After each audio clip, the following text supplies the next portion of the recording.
네, 김현구 대표님 모셨습니다. 안녕하세요. 예, 안녕하십니까. 네, 처음 뵙겠습니다. 네, 처음 뵙겠습니다. 네.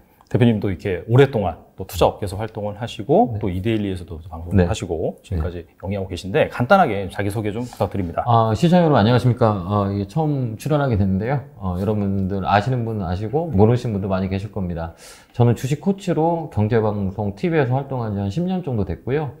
여러분들한테 좋은 그 방향을 설정해 주려고 많이 노력을 하고 있는데, 그게 정확히 방향을 찝어줄 수도 있을 때도 있고, 없을 때도 있지만, 보탬이 되려고 노력하는 전문가 중에 하나다. 이렇게 생각해 주시면 될 것 같습니다. 그 대표님이 네. 그 올해 초에 네. 약간 비중을 줄여야 된다. 네. 하락장이 올 수도 있다. 네. 그런 식으로 말씀하신 걸로 제가 알고 있어요. 네네. 사실 그때는 분위기가 막 진짜 지수 4천 간다 그런 네. 분위기였거든요. 네. 근데 그런 그 노이즈 속에서도 어떻게 이제 그렇게 시장을 좀 예리하게 냉철하게 보셨는지 네. 그 부분이 좀 궁금하거든요. 저는 그렇게 생각하거든요. 이게 시세라는 거라고 생각해요. 그럼 백그라운드가 뭐냐라고 우리가 보거든요.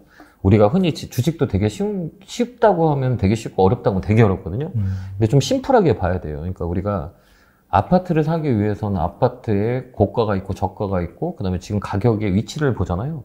근데 우리가 연구할 수 있는 게 없잖아요. 네. 보통 뭐를 보냐면 시세를 보거든요. 그동안 흘러왔던 과거의 고점과 저점의 현재가. 그래서 내가 지금 가격이 싸냐 안 싸냐 이걸 보거든요. 이 판단을 뭘로 하냐라고 했을 때는 이 거래량으로 많이 봐요. 거래 대금이라든지 회전율로 많이 보거든요. 그러면 우리나라에서 가장 중요한 거는 이 외국인들의 수급이에요. 근데 우리가 딱 이런 것을 봐야 돼요. 외국인들 중에 우리나라의 투자 금액의 비중이 제일 큰 게 미국이 작거든요. 맞아요. 네. 41% 정도 돼요. 이 친구들이 가지고 있는 금액 베이스가 그 평균 베이스를 맞추는 게 한 250조 정도 돼요. 2018년, 2017년 이게 256조, 그 다음에 2020년은 300조까지 올라갔거든요. 그럼 얘들이 역사적으로 봤을 때, 미국 자금들은 그 평균 레버리지를 잡을 때 250, 260조를 주고 위쪽으로 올라오면 매도하는 경우가 되게 많이 있고, 떨어지면 채우는 경우가 되게 많이 있어요.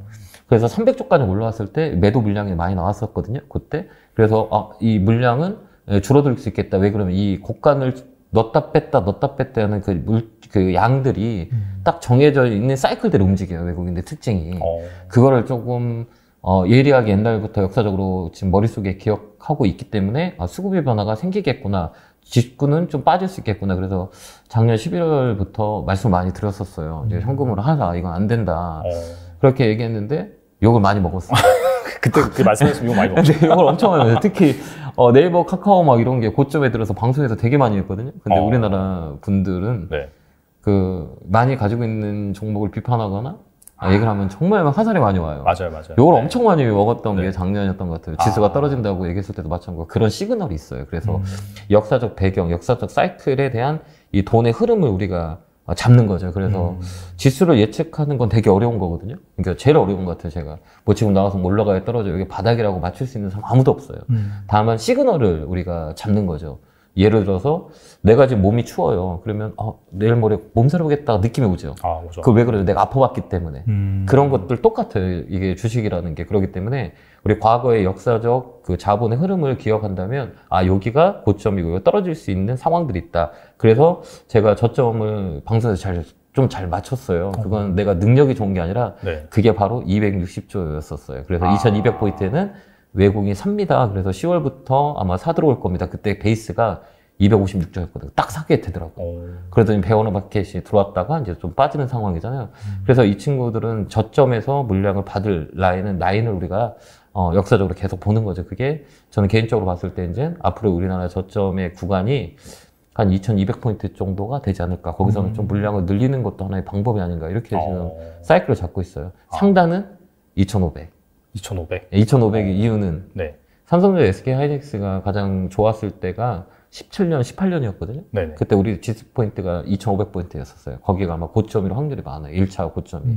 그래서 삼성전자 반도체 쪽에 가장 실적이 좋았을 때 삼성전자 주가가 그래도 이 펀드멘탈로 가장 고점을 찍었을 때가 고가격이에요. 그래서 고점을 2500포인트로 봐서 여기서는 또 물량을 줄여야 됩니다. 라고 좀 말씀을 많이 드렸던 것 같아요. 이게 사이클이거든요.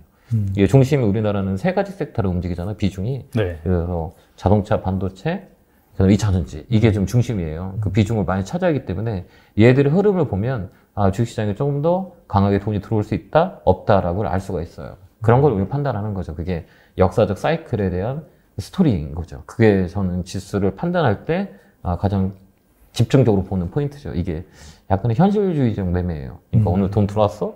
그럼 내일 올라갈 거야? 올라갈 수 있을 거야? 이렇게 보지. 한 달 뒤에 어때요? 이게 매크로이런스를 봐야 되는 거잖아요. 맞아요. 네. 너무 어려워요. 이거는 저도 많이 틀려요. 그렇기 때문에 지금 현 상황에서 흐름을 파악하는 시그널에 대한 부분들을 현실적으로 보는 거죠. 그래서 장기적인 관점은 잘 못 맞춰요, 저는.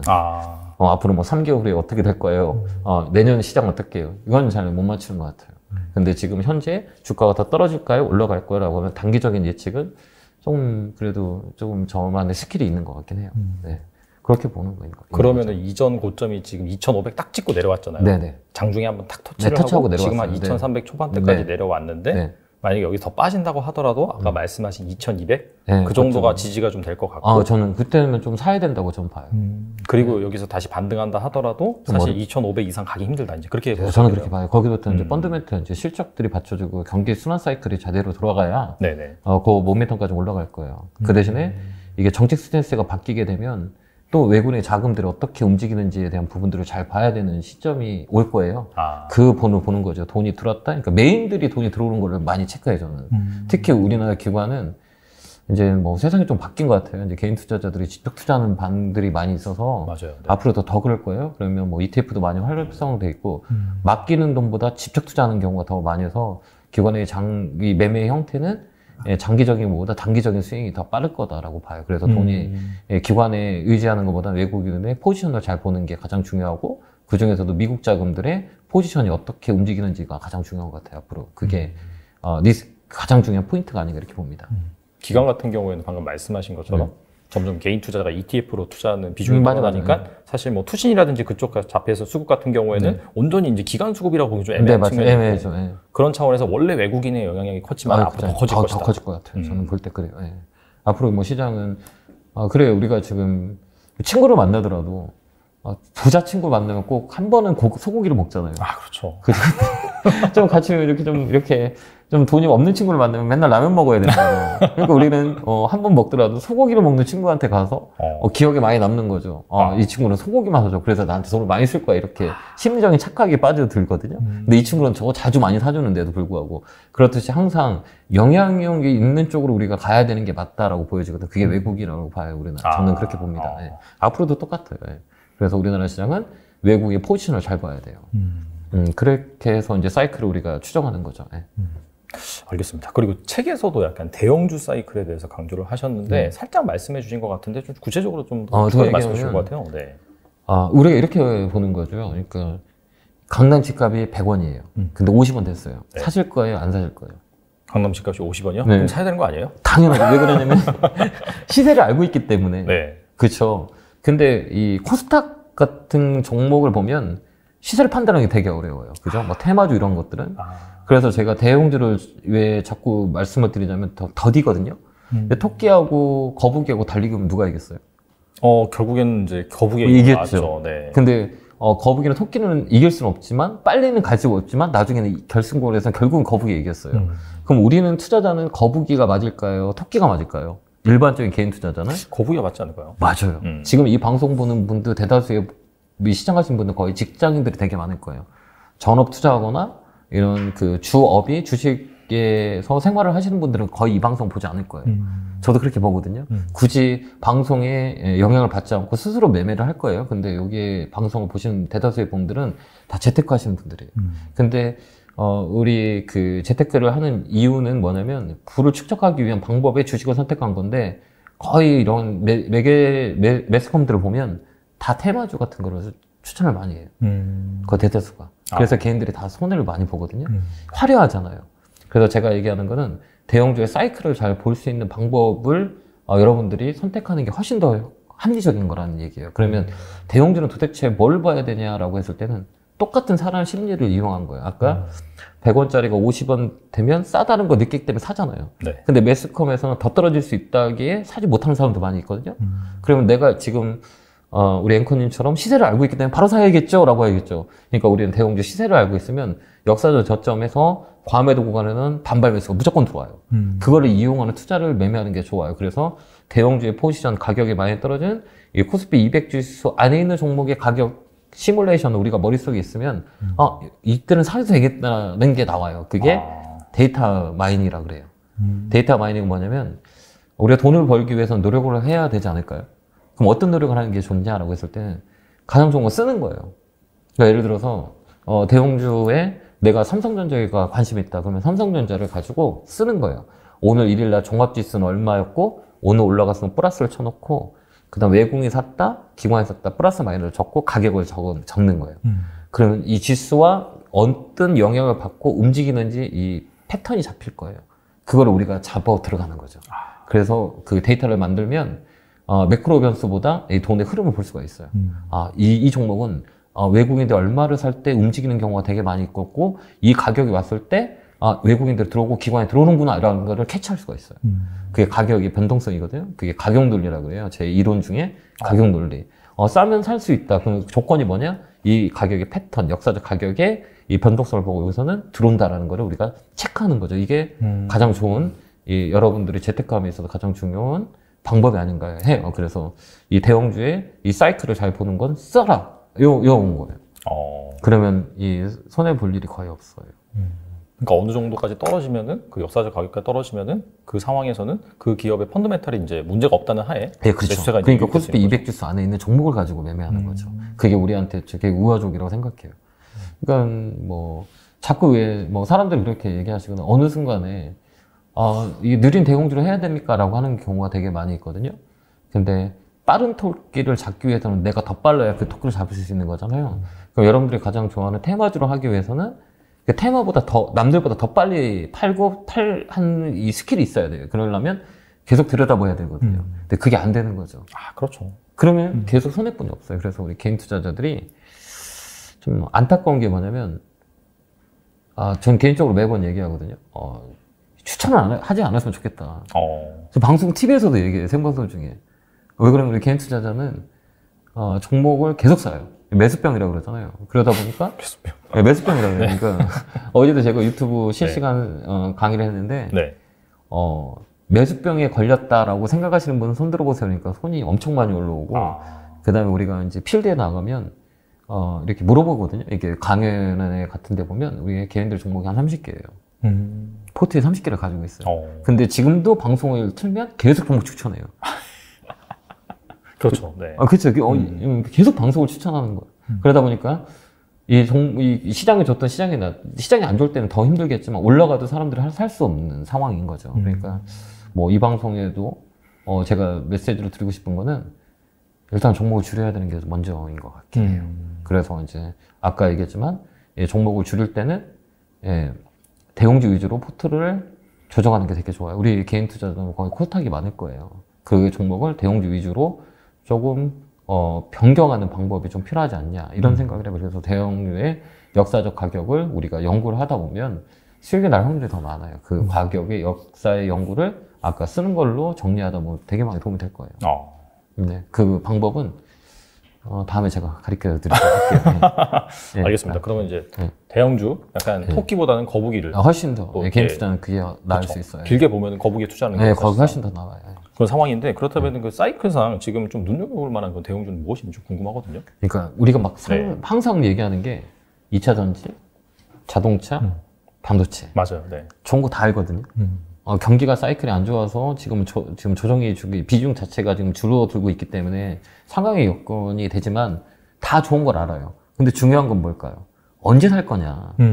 이건 거죠. 근데 맞아요. 다 좋은 거 알아요. 여기가 고점이 될 수 있고, 이거 떨어질 수도 있고, 이걸 우리가 일반적인 투자자는 판단을 못 하거든요.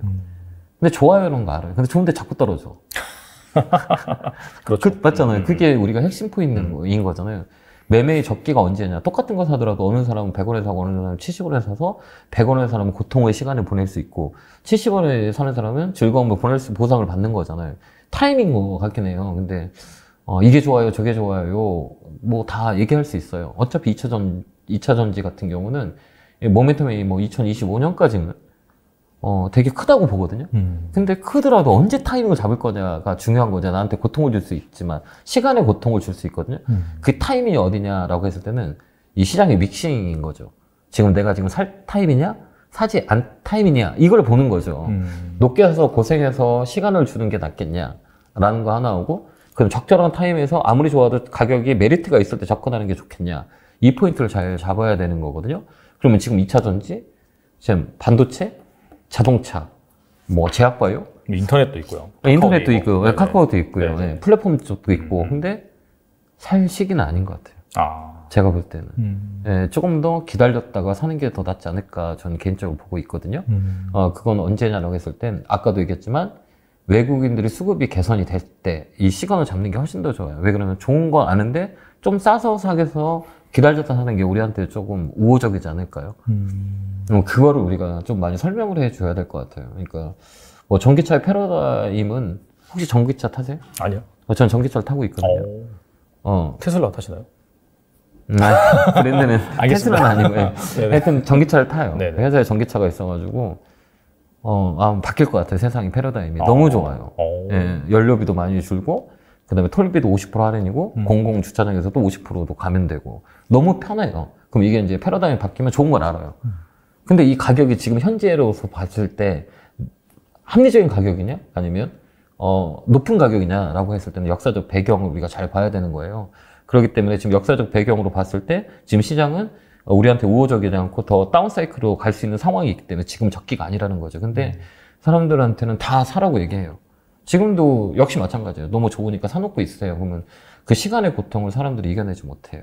그렇기 때문에 시장 믹싱을 해서 이 종목을, 업종을 이렇게 믹싱하는 방법을 여러분들한테 알려줘야 돼야 최적의 적번에 최소한의 시간을 줄 수 있는 방법을 찾을 수 있을 것 같아요. 그래서 이 업종이 좋아요? 저 업종이 정말 좋을 수 있는데 지금은 아니다라는 판단이 나오는 거죠. 그래야 시간의 고통에서 벗어날 수가 있어요. 지금도 뭐 LG에너지 솔루션 같은 경우는 고점에서 물리는 분들 되게 많이 있거든요. 60 몇만 원까지가 지금 40만 원 몇 달 내려왔으니까. 그때도 리포트가 엄청 좋게 나왔었거든요. 그 개인들은 그게 공신력 있다고 생각하고 많이 사거든요. 근데 지금 그 60만 원, 59만 원, 삼성전자 9만 원에 사신 분들은 얼마나 고통이 있을까요? 그죠? 고통이 있었겠죠. 그러면 어느 시점에 사냐? 좋은 거 다 아는데 어느 포인트에서 사냐? 이게 가장 중요한 것 같긴 해요. 그래서 지금 제가 보는 시점은 아직까지는 종목을 포트를 편입하기보다는 있는 종목을 줄여나가는 게 좀 더 좋을 것 같긴 해요. 그래서 업종은 좋지만 그 업종을 지금 살 타임은 아니다. 저는 그렇게 보고 있어요. 근데 우리나라는 딱 세 가지만 보면 돼요. 제가 볼 땐 그래요. 그러니까 자동차, 반도체, 그 다음 2차 전지, 인터넷 플랫폼. 요거 세 개, 요 네 개 정도? 그 다음 제약바이오는 뭐 주연도 될 수도 있고 조연도 될 수 있는 그 업종이고 요 네 개의 업종들 우리가 집중해서 타이밍을 잡으면 되지 않을까. 이거는 시장과 믹싱해서 타이밍을 잡을 때고 지금은 좀 아니라는 생각이 들어요. 지금은 조금 더 현금을 가지고 계좌에 있는 종목들을 줄여 나가는 게 우리한테 좀 우호적이지 않나 이렇게 보여집니다. 네.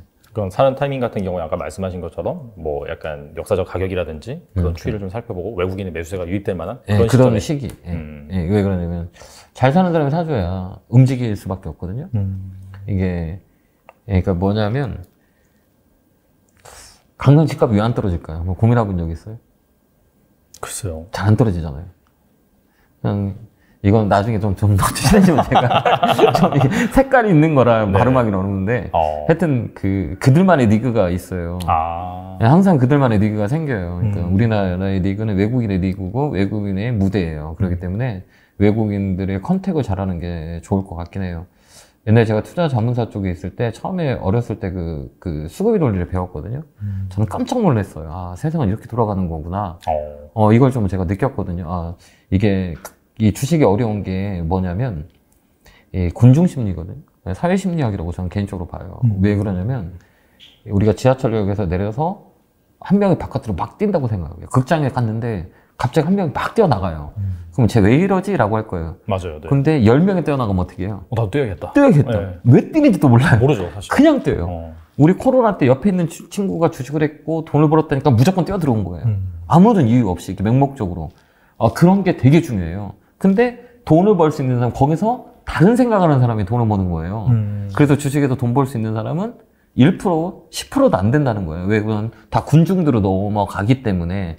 그러니까 주식은 그런 것 같아요. 그러니까 이 심리적인 변화, 1 더하기 1은 2잖아요. 우리 수학적 공식으로 보면. 그렇죠. 네. 그죠. 정답이잖아요. 근데 주식은 1 더하기 1은 1이라고 생각할 줄 알아야 돼요. 찰흙 2개를 붙이면 한 덩어리가 되는 거잖아요. 이런 사고의 유용성을 우리가 발휘하기가 되게 어렵기 때문에 개인들은 심리적으로 많이 움직여요. 그렇기 때문에 주식이라는 것들을 하기 위해서는 이 심리적인 것도 같이 붙어 있어요. 그렇기 때문에 주식이 많이 어려운 거예요. 그런 논리인 거죠. 그렇기 때문에 내가 왜 뛰는지, 왜 주식을 하는지부터 생각을 해야 돼요.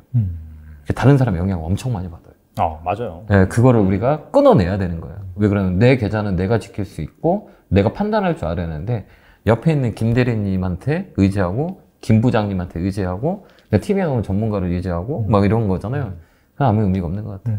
거기서 이제 그런 방법론적으로 홀로 서기를 할 수 있는 방법을 계속 우리가 푸시를 해야 돼요. 그런 것 같아요. 네. 알겠습니다. 네. 어쨌거나 이제 수급, 그들만의 리그도 있다고 말씀하셨는데 그들만의 리그. 네. 그거를 우리가 그들만의 리그는 그들만 행하는 거잖아요. 다수는 다른 쪽보다 그들만의 리그, 그거를 캐치해야 돼요, 우리는. 그래서 이제 사실 증시에서 수급을 살펴보면 외국인이 있고 기관 있고 개인이 있잖아요. 그래서 이제 각각의 이 매수 주체 특징도 말씀해 주시면 좋을 것 같아요. 그러니까 이 머니게임에서는 우리가 학교를 다닐 때 싸움 1등 하는 애하고 싸움 꼴찌 하는 친구가 있었어요. 근데 싸움 1등 하는 애는 싸움 꼴찌 하는 애한테 맨날 라면 심부름 시켜요. 그제 생각해봐요. 그죠? 네, 그렇죠. 네. 근데 싸움 1등 하는 애가 2등한테 가고 야 라면 사오라고 하면 큰 싸움 나요, 안 나요? 애매하죠, 좀. 네. 싸움 나죠. 엄청 크게 날 거 아니에요.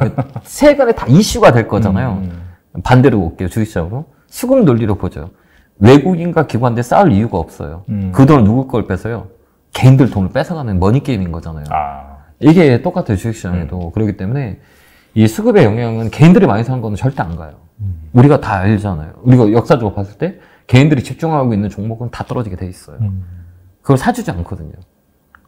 도리어 뭐 외국인과 기관들, 특히 외국인들이 많이 사는 종목은 결국은 올라가요. 왜냐하면 돈의 힘이 크기 때문에 그 돈을 뺏는 저는 그 논리라고 보거든요. 주식시장은 머니게임인 거죠. 강자의 힘, 그래서 개인들이 많이 사는 종목은 거의 안 들어요.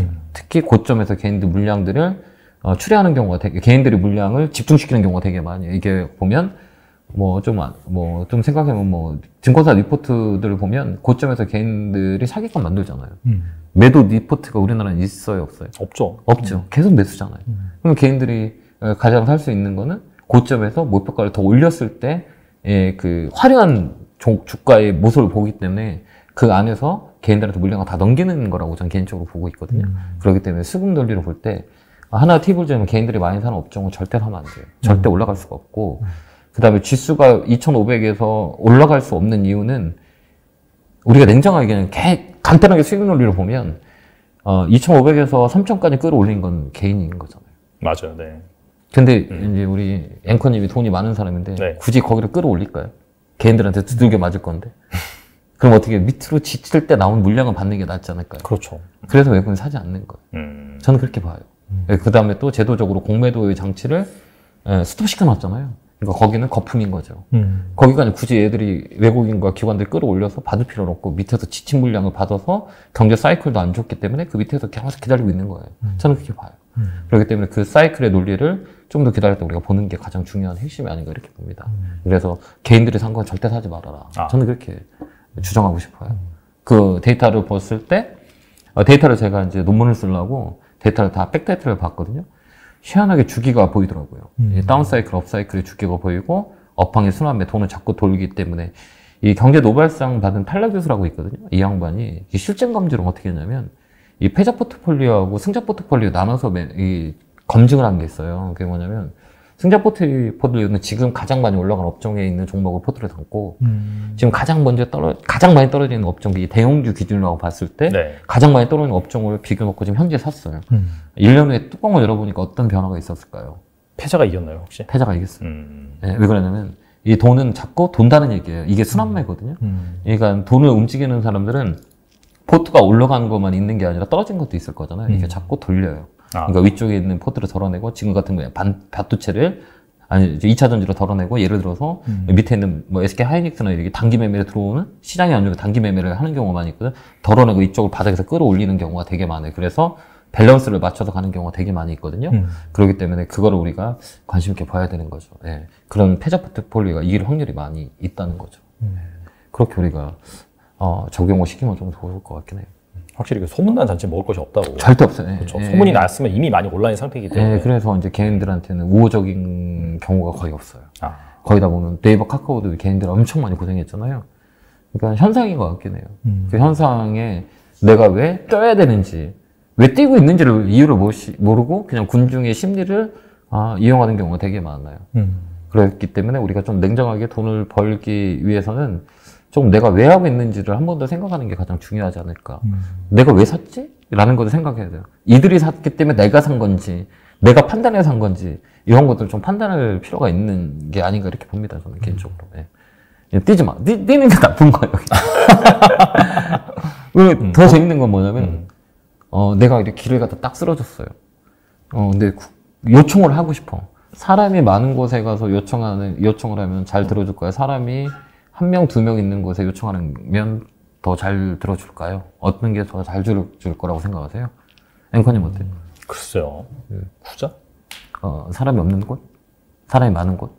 전자? 사람이 많은 곳? 헷갈리네요, 갑자기. 되게 헷갈리죠. 사람이 많은 곳은 잘 안 도와줘요. 다른 사람이 도와줄 거라고 생각하고 그냥 넘어가는 경우가 되게 많아요.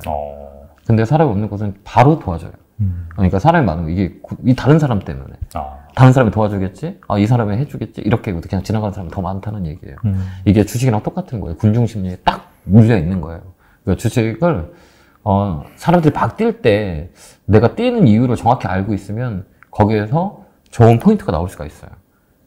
남들의, 아까 얘기했지만 소문난장치 먹을 게 없다. 거기 가봤자 소문났기 때문에 먹을 게 없는 거예요. 그런 논리를 우리가 조금 더 심리적으로 결합해서 시장을 봐야 되는 거예요. 이게, 우리는 애널리스트가 아니거든요. 그러니까 우리 모든 투자자는 애널리스트가 되려고 그래. 그 경제학자가 되려고 그래요. 맞잖아요. 맞아요. 그죠? 네. 경제학자가 되려고 하고 그 변수를 찾으려고 그러거든요. 근데 제가 볼 때는 우리나라 시장은 그 변수의 그 이유를 찾는 것보다 수급의 이유를 찾는 게 우리한테 더 훨씬적이 우호적이에요. 돈을 버는 건 똑같은 거잖아. 어떻게든 돈을 버는 거냐에 따라서 다르겠지만 방법은 너무 많거든요. 내가 뭐 매매를 잘해서 돈을 버나? 내가 뭘 해서 돈은 똑같은 거거든요. 그럼 가장 현실적으로 우리가 돈을 벌 수 있는 방법들을 찾아야 되는 게 가장 중요한 거죠. 그게 현실 매매예요. 그렇기 때문에 여러분들 매매함에 있어서 업종이 좋아요라고 하는 것들은 이게 피크아웃이 되는지 안 되는지를 잘 봐야 돼요. 가격이 높은지 안 높은지 어차피 조정은 무조건 있기 마련이기 때문에 그래서 최적의 적정의 포인트를 잡는 게 가장 중요한 거죠. 저는 그렇게 봅니다. 그래서 그런지 약간 2차 전지가 최근까지도 계속해서 좋은 흐름 보이다가 한 달? 네. 한두 달 만에 확 조정을 받았단 말이죠. 그래서 이제 말씀하신 것처럼 2025년까지는 계속해서 슈퍼 사이클이다. 이렇게 나오고 있는데 그렇다면 이제 본격적인 약간 좀 옥석 가리기가 진행되고 있는데 현 시점에서는 이런 주식들 어떻게 봐야 될까요? 우리가 딱 볼 때 이렇게 얘기하잖아요. 그러니까 이렇게 비유를 하면 딱 맞을 거예요. 우리가 수산시장에 갔는데 생선을 사려고 하는데 사람이 하나도 없어요. 그럼 고깃값은 떨어질까요? 안 떨어질까요? 하나도 없으면 떨어지지 않을까요? 떨어지죠. 시장은 지금 하나도 없어. 장사꾼만 있고 살라고 하는 사람이 하나도 없어요. 근데 지금 시점에서 좋은 건 알아. 근데 굳이 지금 그거를 사야 되냐라는 거죠. 그러면 아까도 얘기했지만 서울대도 얘기했지만 LG 에너지 솔루션, 그다음 삼성 SDI 뭐 되게 좋거든요. 네. 그럼 그 포인트가 어디냐라고 하면 LG 에너지 솔루션 같은 경우 테슬라에 대한 문제가 있고 오버행 이슈가 있거든요. 그다음에 또 하나는 공매도의 타겟을 되게 많이 받았어요. 제가 저번 달인가 강연회를 할 때, 온라인 스트리밍을 할 때, 그때 제가 그런 얘기를 했거든요. 이거 조만간에 떨어집니다. 라고 얘기했어요. 그점에서 말씀을 드렸었거든요. 공매도 엄청 많이 들어왔었거든요. 거기다 또 매수 리포트가 엄청 나왔거든요. 근데 일반적인 사람들은 그 리포트를 의지하고 이런 자료 조회를 할 줄을 몰라요. 거기다 보면. 대다수의 사람들은 내 종목에 서치를 할 수 있는 능력을 가진 투자자는 많지 않을 거라고 저는 개인적으로 보거든요. 그렇기 때문에 의존을 많이 하게 되거든요. 근데 이런 서치 능력이 있다면 별도 그 종목은 좋지만 떨어질 수 있는 것들을 예고를 많이 했어요. 시그널을 줬었던 거예요. 그렇다시피 좋은 걸 정말 알아요. 그러면 얘를 언제 가장 타이밍이 적절하게 살까 좋을 거냐라고 했을 땐 불확실성이 거칠 때 이게 가장 좋은 거거든요. 그러면 일단 첫 번째 불확실성은 뭐냐, 오버행 이슈가 있거든요. 1월 내년에. 내년 지나서 그때 사도 되는 거거든요. 곧 우리 사주 쪽에 오버행 이슈 물량들이 많이 나오면 좋은 거니까 그때 가격이 쌀 때 사면 되겠구나 라고 했을 때 그럼 이게 싼 거냐 안 싼 거냐라고 생각하는 가격대가 있을 거잖아요. 그건 제가 대형주 사이클을 이제 박사 논문을 쓰려고 다운을 받은 적이 있어갖고 대형주의 10년치를 돌린 적이 있거든요. 희한하게 패턴이 보였어요. 그 패턴이 뭐냐면 이 저점이라는 거를 정확히 잡을 수 있는 사람은 없어요. 그렇죠. 절대 없어요. 근데 이게 지금 얘기하는 건 다 대형주 기준이에요. 우리나라 네. 시가총액에 있는 것들, 코스피 네. 200지수 안에 있는 종목들 보면 고점을 찍었을 때 바닥을 맞을 확률의 비가 한 40에서 60% 사이에 바닥이 나와요. 고점 대비. 거기에 이렇게 역사적으로 봤을 때, 이 데이터를 봤을 때 거기가 저점 확률이 엄청 많아요. 그렇기 때문에 모든 주가는, 그 다음에 신규 상장주도 2년 후에 주기가 돌아요. 2년 후에. 그러니까 결국은, 주가가 막 급등을 하더라도 2년 동안 조정이 기간이 있어요. 고점 찍고 2년 동안 조정이 들어오고, 그다음 대형주 사이클은 고점 대비 빠져서 자기 회복을 하는데 평균 사이클이 4년 걸려요.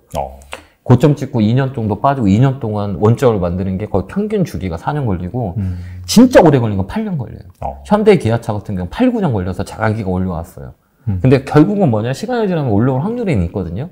그렇기 때문에 그 사이클에 대한 비중의 가격을 우리가 생각하는 거예요. LG 에너지 솔루션은 지금 한 30, 40% 정도, 고점 대비 많이 빠졌잖아요. 네.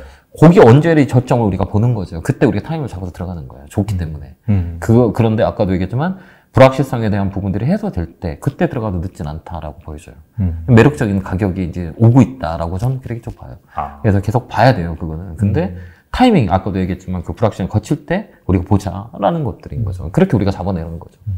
그렇게 가야 된다고 봐요. 그러면 뭐 LG 에너지 솔루션뿐만 아니라 뭐 전반적으로 2차전지 세트 저는 무조건 봐야 돼요. 제가 전기차를 타고 있기 때문에 저도 자동차를 되게 좋아하거든요. 차를 좋아하고 차를 관심 있게 보는 사람 중에 하나인데, 이 전기차의 모멘텀은 타신 분은 잘 알 거예요. 절대 내연기관으로 들어가지 않을 겁니다. 지금은 약간의 충전 시스템에 대한 불편함이 있는데 네. 거의 불편함이 없어요. 그 다음에 연료비라든지 그 다음에 뭐 여러 가지 편리성이 너무 좋아요. 그리고 뭐 신재생 에너지 쪽, 그 다음에 환경적인 부분들이 이슈가 더 많이 있기 때문에 그렇죠. 대세예요. 그 다음 우리가 제일 잘하는 게 뭐예요? 2차전지 잘하잖아요. 그죠? 그렇기 때문에 이거는 앞으로 우리가 3년, 4년 동안 볼 때는 이 전기차의 모멘텀은 되게 많아요. 그 다음에 또 전장 사업. LG전자도 좀 잘 볼 필요도 있다, 이렇게 보여져요, 저도. 네, 전장 쪽에 모멘텀이 많이 있고. 네. 그래서 이런 쪽으로 우리가 봐야 될 것 같긴 해요. 자동차와 특히 전기차 배터리 쪽은 계속 봐야 되는 업종이 아닌가. 반도체가 우리 쌀이 다다시피 먹거리잖아요, 우리나라의. 핵심의 그렇죠. 주요 산업이잖아요. 이건 떼면 안 돼요. 근데 우리가 타이밍만 잘 잡으면, 좋은 상황이 되지 않을까. 근데 지금 적기는 아니다, 이렇게 보여져요. 뭐 그런 얘기. 알겠습니다. 네. 거스를 수 없는 패러다임인 거 확실하니까. 맞아요. 저는 그렇게 생각해요. 그러니까 대신에 이제 중요한 건 타이밍의 문제기 타이밍이에요. 그 어느 타이밍에 살 거냐, 이게 되게 중요한 거예요. 같은 집을 사더라도 웬만하면 싸게 사고서 비싸게 파는 게 좋지만 발바닥에서 못 사니까 발목에서 살아야 되는 거잖아요. 발목에서 하면 좋고 발바닥은 절대 살 수가 없어요. 그다음에 머리에서 매도한다? 이것도 말도 안 되는 거고. 그러면 시그널을 보는 거죠. 그건 시장 분위기를 보서 들어가는 거죠. 그거는 외국인의 기조를 보고 판단을 하는 거죠. 그때 타임을 잡는 거예요. 그게 우리나라 시장은 시장의 영향을 되게 많이 받기 때문에 지수의 변화에 영향을 민감하게 되게 많이 일어나요. 그리고 그러니까 우리 앵커님이 돈이 제일 많은 사람이라고 하면 어떤 거 살 거예요? 저 코스닥 막 잡주 살 거예요? 아니면 어떤 거 살 거예요? 그러면 아예 그냥 개별 종목 사기 힘들 것 같은데. 정말 많아요. 못 사죠. 네. 그러니까 외국인데 개별 종목 안 사는 이유가 바로 그거예요. 지수 산다든지. 정말 그런 거죠. 그러니까 대표주만 사는 거죠. 제일 안전하니까. 그런 거라고 보면 돼요. 네. 그래서 이 섹터는 계속 봐야 되는데 타이밍만 잘 잡으면 우리한테 좋은 기회가 오지 않을까, 이런 생각을 합니다. 네. 그럼 약간 좀 구체적인 방법론 관점인데 이런 질문도 많이 받아보셨을 것 같은데 네. 그럼 외국인이 며칠 연속 얼만큼 사야지 약간 유의미한 시그널일까요? 이런 질문을 많이 하지 않나요? 맞죠. 네. 좀 말씀해 주면 될 것 같아요. 네. 이게 스타트는 바닥에서 10만 주가 들어오는 시그널이 있어요. 외국인들이 이제, 사들이기 시작한다. 이거면 창고에 만약에 좀 다르거든요. 모건 스탠드의 장점이 있어요. 얘들은 한 종목 잡으면 계속 사는 그 장점이 있고, 창고마다 다 달라요. 바클레이즈나 CS는 단기 매매를 하는 애들이 많고, 그다음 모건 스탠디 쪽은 계속 그 숏이냐 롱이냐 그 방향으로 계속 싸요. 이런 참고 분석도 해야 되는 건데, 이런 거 좀 디테일하게 좀 들어가야 돼요, 기술적으로. 그렇게 참고의 영향이 되게 많이 있어요. 우리가 보면, 이 코스닥 테마주 같은 경우는 교보증권이나 한국투자증권에서 많이 사요. 이런 레버리지를 다른 증권사보다 더 많이 주거든요. 그렇기 때문에 세력들이 그 창고를 이용하는 경우도 많이 있고, 메이저 창고가 들어왔냐, 안 들어왔냐, 이런 것들을 다 분석할 줄 알아야 돼요. 근데 이건 좀 복잡하고, 그래서 대형주에 아까 시그널 잡을 때는 바닥에서 10만 주가 시그널인 것 같아요. 바닥에 10만 주 살 때가 있거든요. 차이는 있겠지만 거의 10만 주 딱 들어오는 시점에서부터 매기가 들어오는 경우가 되게 많이 있더라고요. 제가 볼 때는. 그래서 나중에 바닥주에 10만 주가 딱 외국인이 들어온다 그러면 약간 변화가 있을 거다라고 감지를 하는 거예요. 거기서 쪄 나가는 거예요. 이제 주가가 떨어지지 않고 매수가 계속 들어온다는 거는 그 가격을 유지하는 거잖아요. 그 다음에 매수가 계속 들어오면 땡긴다는 얘기거든요. 그렇기 때문에 그거에 이 데이터 마이닝을 하는 거죠. 이렇게. 요거가 바닥에 왔는데 외국인이 사고 주가가 떨어지지 않아. 계속 들어오네? 연속으로 계속 들어오네? 라는 것들을 판단하는 거죠. 그래서 외국인들은 방향이 잡히면 그 방향으로 추세 매매를 하는 경우가 되게 많이 있거든요. 계속 그 종목만 사요. 그런 경우가 되게 많이 있어요. 그렇기 때문에 그 시그널을 우리가 보는 게 좋고, 시그널은 10만 주의 비법이라고 제가 강의를 많이 했거든요. 그 데이터가 조금 있거든요. 그래서 10만 주, 바닥에서 10만 주가 들어오고 저점을 잡고 떨어지지 않고 뭐가 들어간다 하면 그때부터는 추세가 올라가는 경우가 되게 많이 있습니다. 네, 그거를 시그널을 잡는 거죠. 다는 맞는 건 아니지만, 그래도 우리가 예측의 툴에서 조금이나마 조건이 된다면 그걸 활용하는 것도 나쁜 거는 아니라고 봐요. 네, 그렇게 보여요, 저는. 궁금하시면은 뭐 이렇게 유튜브도 하고 계시고 거기에서 이제 강의도 하고 계시니까 김영호 추천TV라고 유튜브가 있으니까 와서 영상이 많이 올라왔으니까 참고하실 분은 참고하시면 좋을 것 같긴 해요. 약간 좀 2차 전지 쪽에서 자금이 빠지니까 지금 어디가 좀 핫하냐면은 아시다시피 지금 중국에서 방역 완화, 리오프닝 준비를 하고 있다 보니까 중국 소비주들이 이 한알령 분위기가 또 맞물렸어요. 맞죠, 쪽에서는. 컨텐츠 쪽. 그렇죠. 그러면서 이쪽에 막 매기가 쏠리고 있는데 혹시 이쪽에서 좀 주목할 만한 섹터 이런 것도 있을까요? 전 내년에 좀 중국 시장을 제가 그 11월에 방송에 TV에서 나와서 제일 주구장창 얘기했던 게 금은이거든요. 금은이요? 네. 금이 $1,600부터 제가 방송을 많이 했어요. 제가 원자재도 하거든요. 저는 다 해요. 자두 주식, 부동산, 땅, 원자재. 뭐 이게 다 해요, 저는. 그러니까 하나만 하지 않고, 주식만 하지 않고, 다 이게 사이클이 연관이 돼 있어요. 이렇게 오랜 시간에 이 경제 활동을 하고, 분석을 하다 보니까 이게 사이클이 주기적으로 돈이 움직이는 머니무브를 제가 느꼈어요. 그래서 저는 부동산도 하고, 땅도 하고, 원자재도 해요. 그러면 이게 이 순환 사이클이 돌아가요. 이렇게 주식 갔다가 부동산 갔다가 토지 갔다가, 부동산 갔다가 원자재 갔다가 다시 주식으로 와요. 이게 사이클도 돌거든요. 그래서 제가 10월 달부터 금을 얘기 많이 했어요. $1,600였거든요. 지금 1,800대가 넘었어요. 맞아요. 그리고 내년에는 중국을 잘 봐야 돼요. 중국을? 네, 중국은 정말 많이 봐야 돼요. 왜 그러냐면 경제 상황이 좋은 게 아니라 정책 스탠스를 많이 아마 펼칠 거라고 보거든요. 전 세계 글로벌 증시는 유동성을 풍부하게 풀었지만 이 중국은 나라는 코로나 때 정책을 쓰지 않았어요. 꼭 남은 곳이 한 개가 있다면 중국이거든요. 그 자금들이 우리나라도 11월 때 잠깐 내리가 들어왔던 게 중국 자금이 우리나라 쪽으로 캐시플로우가 이쪽으로 잠깐 들어왔다가 좀 다시 중국으로 가고 있거든요. 그래서 내년에는 중국을 좀 우리가 잘 봐야 돼요. 특히 중국도 전기차 쪽을 보거든요. 중국 전기차 보급률이 상당히 높죠. 엄청나죠. 앞으로 내년에는 더 심할 거라고 봐요. 그래서 이 환활용 관련주도 되게 중요하고 화장품, OTT 이것도 내년에 가장 관심 있게 봐야 되는 업종의 하나고 엔터 쪽도 마찬가지고 저는 내년에 이 포인트를 좀 중국 쪽으로 좀 두고 있어요. 왜냐면 단기에 모멘텀이 있을 거라고 보거든요. 그래서 뭐 중국 관련 경우도 지금도 아시겠지만 오늘 뉴스 봤겠지만 노선이 많이 증편이 됐거든요. 그래서 내년 봄 정도에 돼서 여행 수용자도 되게 많이 늘어날 거예요. 그러면 화장품 관련주, 엔터주, 그다음 OTT 관련주 이런 것들이 아마 영향을 되게 줄 거라 그쪽으로 좀 관심 있게 저도 보고 있어요. 그래서 내년에 월초에는 테마가 많이 붙거든요. 잘하면 테마장에서 그쪽을 좀 집중적으로 보는 것도 나쁘지 않아요. 지금 같은 경우도 주식시장에 보면 이 테마 중에 OTT 관련주가 되게 많이 움직이거든요. 최근에 이렇게 벌에서 온 기들 이것도 방영한다고 하더라고요. 6년 만에. 맞아요. 그렇기 때문에 이제 조금 더 한알령에 대한 해제의 관심은 우리가 아웃으로 볼 수 있는 업종이 아닌가 이렇게 봐요. 그래서 관심 있게 봐야 돼요. 아까 얘기했지만 엔터, 영화, 여러 가지 화장품, 그다음에 여행 이런 것도 계속 봐야 될 거라고 저는 개인적으로 봐요. 그다음에 또 중국은 전기차 쪽도 ETF 쪽 주목하시면 좋을 것 같고, 그 다음에 레버리지도 괜찮을 것 같긴 해요. 개인적으로 봤을 때는. 그 다음에 아까 얘기했지만 금도 내년에 잘 봐야 돼요. 지금 그건 많이 올랐거든요. 금은 근데 사이클이 약간 좀 트리거가 달러 약세 좀 그런 걸로 이제 움직이죠. 많더라고요. 맞아요. 이제 그게 금이 2,000달러까지 올라온 적이 있었거든요. 네, 맞아요. 2,000원 찍고 1,600 다 떨어지고 다시 한번 제가 보면 이제 업사이클이라 그래요. 그거 떨어지면 주식시장에 올라와요. 그런 이렇게 약간의 시그널을 볼 수 있는 여러 가지가 있거든요. 우리 구리값도 잘 봐야 되는 게 선행지표로 많이 쓰잖아요. 경기 선행지표. 네. 그래도 구리값도 우리가 잘 보고, 그러니까 원자재를 특히 우리나라는 잘 봐야 되는 게 우리나라는 제조국 중심의 국가이기 때문에 원자재 가격을 항상 머릿속에 있어야 이 시장을 분석하는 데 많이 도움이 돼요.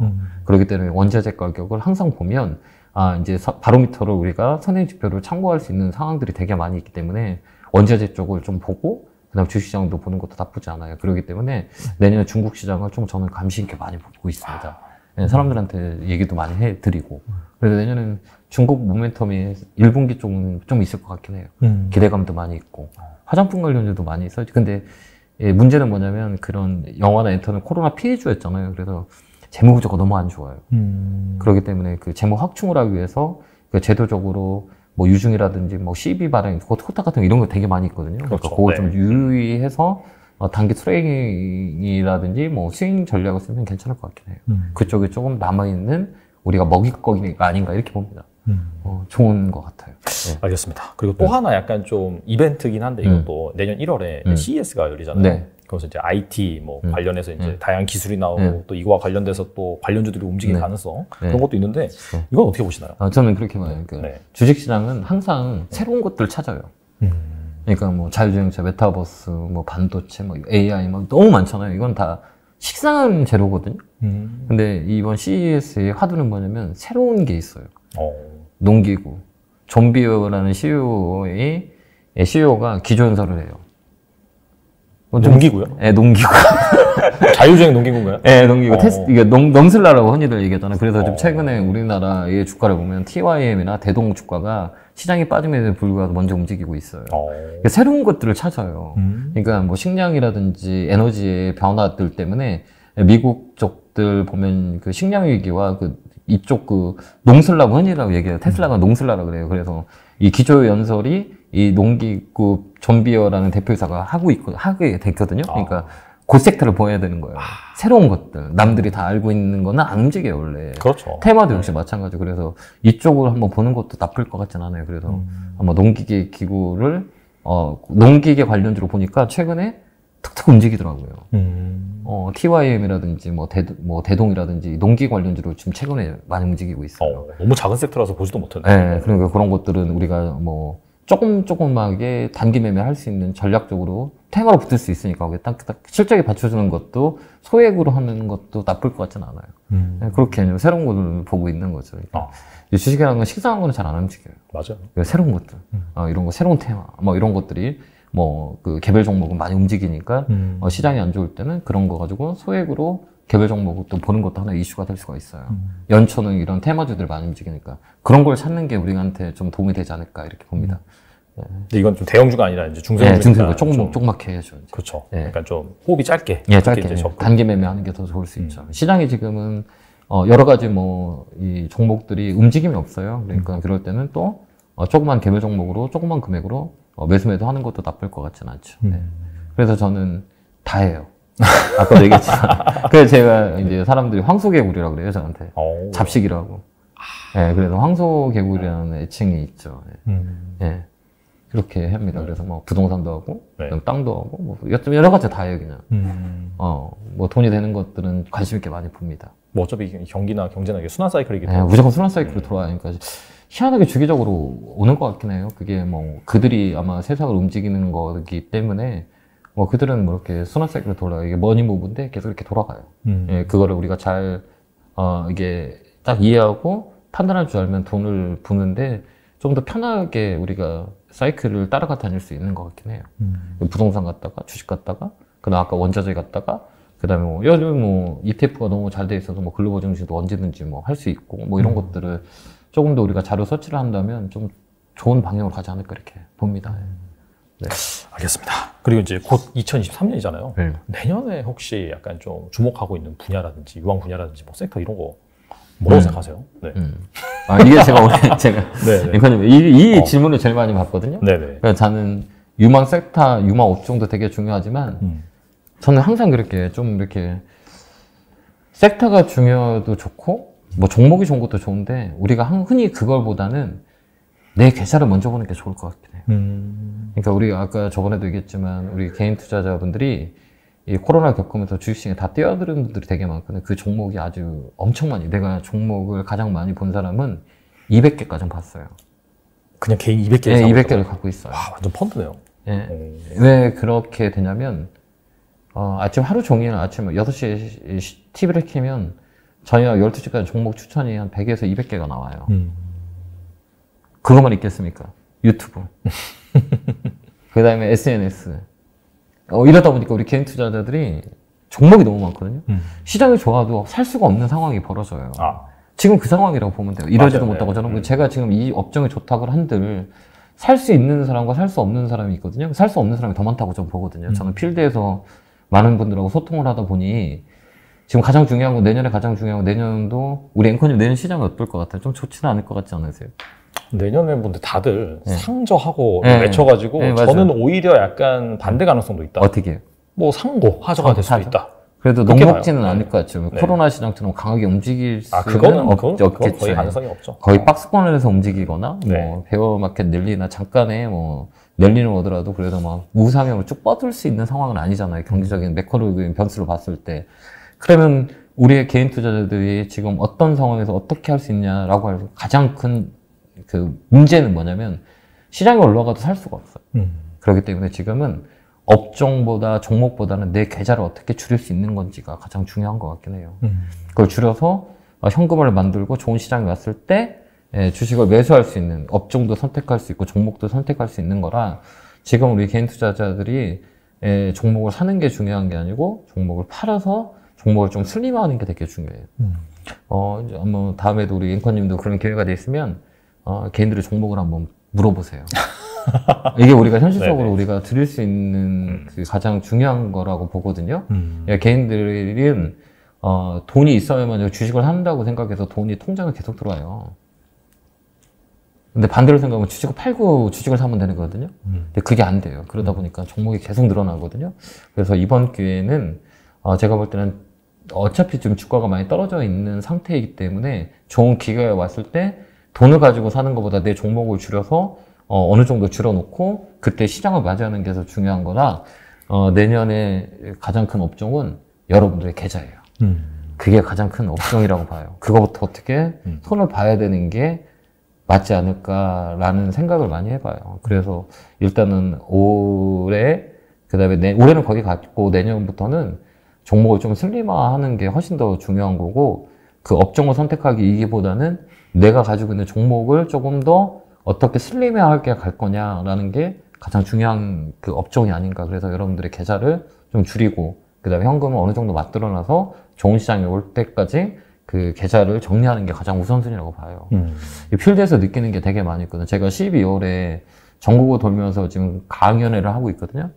정말 많은 분을 많이 뵀거든요. 오프라인에서. 그러면 가장 고통이 뭐냐면 종목 수예요. 이걸 어떻게 해야 되냐라고 말씀하시는 분들이 되게 많이 있기 때문에 그래서 저는 항상 얘기하기를 지금 현 시점에서 종목을 어떻게 계좌를 정리하는 게 가장 여러분들이 내년에 이길 수 있는 업종의 히트가 아니겠느냐 이렇게 보여요. 그래서 지금부터는 업종보다는 이제 종목을 계좌를 줄이는 게 이게 훨씬 더 중요하다고 봅니다. 그래서 그게 돼야 업종이 되고 종목이 되는 거라고 보기 때문에 그 종목을 어떻게 좀 줄일 수 있는 방법을 잘 선택하셔서 좀 슬림화하는 게 좀 맞다고 저는 봅니다. 그게 맞는 것 같아요. 그게 우선순위가 돼야 될 것 같아요. 그러지 않으면 내년에 제가 나와서 지금 이 자리에서 2차전지, LG에너지 솔루 좋아요 그러면 돈을 또 갖고 와서 대출 받아서 사시는 분들 많이 계시거든요. 그래서 제가 방송에서 종목 추천을 안 한 지가 한 7년 된 것 같아요. 저는 방송에서 종목 추천을, TV에서도 추천을 하지 않거든요. 왜 그러냐면 이거는 여러 사람들한테 잠보다면 뭐 득보다 실이 더 크다고 보기 때문에 이 지금도 내뱉은 말들이 되게 조금 뭐라 그래야 되나? 좀 힘들다고 그래야 되나? 그러니까 책임감이 있어야 된다고 저는 보거든요. 그렇기 때문에 앞으로 일어날 일들을 지금 예측하는 게 맞을 수도 있고 틀릴 수도 있지만 어느 사람한테 큰 악영향을 줄 수가 있어요. 그래서 종목을 다루거나 이 업종을 다룬다는 게 되게 좀 우리는 보면 뭐 좀 어려운 거예요. 제가 볼 때는. 그래서 일단은 그 다루기 이전에 여러분들의 계좌를 먼저 줄인 다음에 그때 이제 다룰 수 있는 상황들이 되니 지금은 가장 중요한 거는 이 종목을 줄이는, 종목 개수를 줄이는 게 가장 중요하다고 봅니다. 그게 가장 큰 업종이 아닌가 이렇게 봅니다. 저는. 계좌 관리가 이제 결과적으로 중요하다. 정말 중요해요. 그 계좌는 누가 해주지 않아요. 자기가 해야 돼요. 우리 앵커님이 해줄 수도 없고, 그렇죠. 저도 해줄 수도 없고, 결국은 여러분들의 몫이에요. 근데 그 몫을 잘 현명하게 판단하고 좀 줄여서 다음 그 섹터에 좋은 기회를 잡는 게 더 중요하다고 저는 봅니다. 그래서 지금은 이 종목을 한번 보는 게 가장 좋아요. 내 계좌. 그거 안 보는 분들 많이 있어요. 두려워서. 요즘은 안 볼 거예요, 특히나. 두려워서. 두려워서. 마이너스 찍힌 거 보기 싫으니까. 어차피 이거를 리셋을 해야 우리가 새로운 걸 할 수 있는 거잖아요. 아니면 돈이 계속 들어올 건데, 이게 어려운 거니까 지금 어떻게든 그 계좌를 보고 좀 서치를 할 수 있는 능력이 있어야 되니까 저는 항상 주식하는 사람한테 상품을 팔으라 그래요. 이게 무슨 소린가라고 할 수 있을 거예요. 그러면 무슨 프로냐면 손품, 기품. 잘 듣고, 그 다음에 손품, 서치를 하는 거죠. 그래서 내가 판단하고 발품. 뭐 지금 코로나 때문에 못 가지만 나중에는 뭐 내가 투자한 기업이 가보는 것도 나쁠 것 같진 않거든. 가보는 거, 발품 팔고 이런 것들을 해야 상품을 팔아야 되지 않을까 이렇게 봅니다. 그렇기 때문에 주식은 다시 한번 얘기하지만 경제에서 가장 중요한 핵심은 공짜 점심은 없다. 내 계좌는 내가 노력해서 살릴 수 있는 방법뿐이 없고 옆에 김 부장, 이 부장, 저 역시 여러분들 계좌를 살려주지 못해요. 그렇기 때문에 여러분이 스스로 판단해서 그걸 정리하는 게 가장 중요하지 않나라고 생각합니다. 그게 가장 중요한 업종이라고 봐요. 알겠습니다. 그 계좌 관리에서 잔고 관리 이것도 중요하다고 하셨는데. 잔고 관리 되게 중요해요. 이건 이제 어떤 의미인지. 그러니까 우리가 생각을 할 때 일반적인 개인 투자자를 우리가 학교 다닐 때 막 술을 하잖아요. 뭐 고등학교 학생들 막 먹는 친구도 많고 뭐 대학교 가서 술을 배울 수도 있고 근데 술을 배울 때 누구한테 배우라고 했냐면 어른한테 배우더라고 했어요. 술에도 뭐예요? 주도가 있죠. 예의가 있어요. 주식도 기본적인 규칙이 있어요. 근데 우리가 그거를 배울 수 있는 환경이 많이 안 되거든요. 흔히 사람은 현금이 있어야만 주식을 살 수 있다고 생각해요. 근데 우리가 반대로 생각하면 종목을 팔고도 주식을 살 수 있는 거거든요. 한 끗 차이거든요. 근데 사람들은 흔히 현금이 있어야만 주식을 샀다고 있는 방법을 가지고 주식시장에 뛰어들어와요. 그렇기 때문에 돈이 계속 들어가는 거예요. 그렇기 때문에 잠고선제는 뭐냐면 내 종목을 사더라도 이 종목을 클리어하게 판 다음에 사는 게 훨씬 더 잔고 관리가 되게 중요해요. 계속 사니까 계속 마이너스가 되는 거고 분석을 안 하니까 마이너스가 되기 때문에 다음부터는 잔고 관리를 할 땐 종목을 하나 팔고 그 종목 판 거 가지고 사는 게 훨씬 더 낫다. 이게 잔고 관리예요. 이게 잔고 관리가 안 되기 때문에 돈이 계속 들어가 종목이 계속 늘어나는 거예요. 이거를 할 수 있어요. 이제 다음부터는 주식을 할 때는 현금을 가지고 사는 것보다는 내가 있는 종목을 팔아서 산다는 생각을 하는 게 훨씬 더 우리 개인 투자자한테 유리한 방법이 아닌가 이렇게 봅니다. 그래서 잔고 계좌 관리를 그런 식으로 하다 보면 이 종목이 줄어들고 그 다음에 현금이 들어가지가 않아요. 돈이 많다고 돈을 버는 게 아니잖아요. 돈이 없다고 못 버는 게 아니에요.